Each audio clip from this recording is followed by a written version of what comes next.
Bonjour à tous, 8e édition du Festival de Saint-Tropez. Nous sommes dans une petite salle de la salle de presse, temps oblige, puisque pour la première fois il pleut. Mais je suis quand même content, parce que mon premier invité, tu es la première cette année, c'est Julie Voisin. Donc on va dire que pour castingsurf.com, tu es la marraine de cette 8e édition. Bonjour Julie. Bonjour. Alors, on va faire une première question, comme je te le disais, sur ton actualité. Tu es ici pour un film de Denis Méléval, un téléfilm de Denis Méléval, Les Innocents. Oui, ouais, voilà, qu'on a tourné en fait il y a très peu de temps et qui s'est vu avoir la chance de concourir cette année parce qu'on a fini vraiment la post-production en juin en fait. Donc, On n'a pas les dates de tournage, mais ce sera sur France 2. Ton rôle, dis-moi quelques mots sur ton rôle. Oh bah en fait c'est une grande chance que j'ai eue puisque c'est pas un rôle, c'en est deux. C'est le rôle d'une ado révoltée de 17 ans qui doit subir le deuil de sa mère, en fait. Donc, je joue la fille d'Olivier Marchal. Et en fait, comme cet homme, lui, va vraiment faire toute une enquête sur cette femme qu'il a finalement assez peu connue après sa mort, on part dans des flashbacks tout au long de ce film où je joue aussi la mère, en fait, entre 25 et 30 ans, 20 ans avant, à peu près. Donc en fait, c'était vraiment ces deux rôles-là qui étaient particulièrement compliqués à aborder parce que n'ayant pas les moyens ni le temps de faire des vrais changements physiques et que c'est assez casse-gueule de jouer à la fois la fille et la mère et de vraiment faire sentir une différence, surtout quand c'est monté cut. Ça a été un gros défi, quoi. Ça a vraiment été quelque chose de... J'ai jamais eu autant de trac, ouais. Et concrètement, alors justement, faire marquer cette différence entre la fille et la mère, ça veut dire quoi au moment où il y a action, mais là c'est la question vraiment la comédienne, hein, on parle vraiment du métier. Quelles sont les différences concrètement? Est-ce qu'on joue différemment? Bah oui, on est obligé parce que si n'ayant pas tous les avantages que peuvent offrir notre métier, si à un moment donné on veut que ça marche, faut prendre des partis pris radicaux. Donc là, j'ai eu beaucoup de chance parce que Denis m'a laissé complètement libre d'aller très loin, mais c'est vrai que c'est une démarche un peu quand on vous remet un rôle et a fortiori deux, c'est quelque chose de vraiment on est assez seul, même s'il a toujours été là pour me guider, mais c'est quelque chose de assez dur à tenir parce que j'ai beaucoup travaillé la voix, j'ai beaucoup travaillé la posture, j'ai beaucoup travaillé les gestes et la façon de parler en fait, et je me suis dit que c'était un peu que n'étant pas aidé par la technique, il y avait que cette solution là pour s'en sortir parce que ça peut très vite être ridicule aussi. Qu'est-ce que tu appelles pas aidé par la technique? Je suis pas sûr de suivre. C'est très con en fait, c'est juste que par rapport au plan de travail, on pouvait pas faire tout le premier rôle d'abord et le second après, donc on mélangeait. Donc tout ce qui est teinture de cheveux, tout ce qui est finalement pose et réappréhender un autre personnage, c'était pas possible en fait. Est-ce qu'il y en a un qui te semble plus naturel que l'autre dans les deux rôles pour toi? Plus naturel, oui, mais je peux pas trop vous dire pourquoi, mais oui, bien sûr, le rôle de l'adolescente en fait, parce que c'est quelqu'un que j'ai voulu jouer vraiment à contre-emploi de sa mère, mais dans la réaction, comment dire ça, dans la sensibilité et dans ce que peuvent avoir tous les jeunes aujourd'hui de révolte, de besoin de vérité, de besoin de savoir, de besoin de comprendre.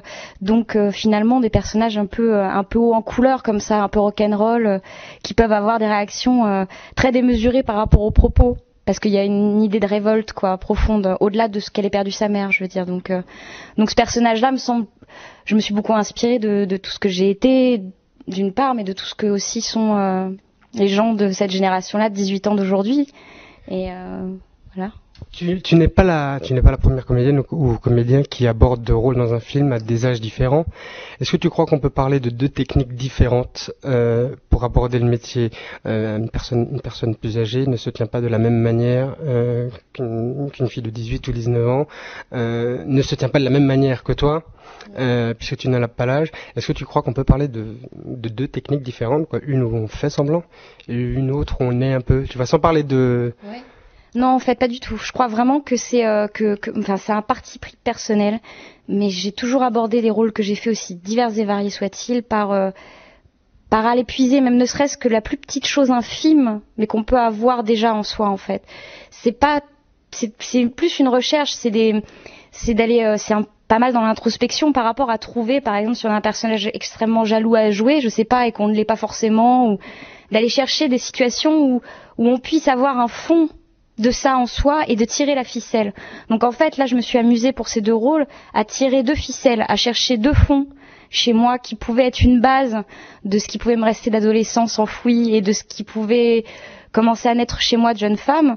Et j'ai tiré ces 2 ficelles en parallèle, en fait. Parce que je pense fondamentalement qu'on fait semblant quand on sent pas. Et qu'il faut sentir un minimum, même si c'est pas tout à fait... si après on nous réoriente, si après c'est pas tout à fait ce qu'on nous demande, mais de partir de ce point de départ-là qui est très senti et très vrai, de travailler ça au départ avant, enfin c'est comme ça que je me prépare en fait. Donc on parlait à l'instant là enfin tu parlais à l'instant du fond de vérité qu'il fallait essayer d'extraire et comme un fil de tirer pour le rendre à l'écran.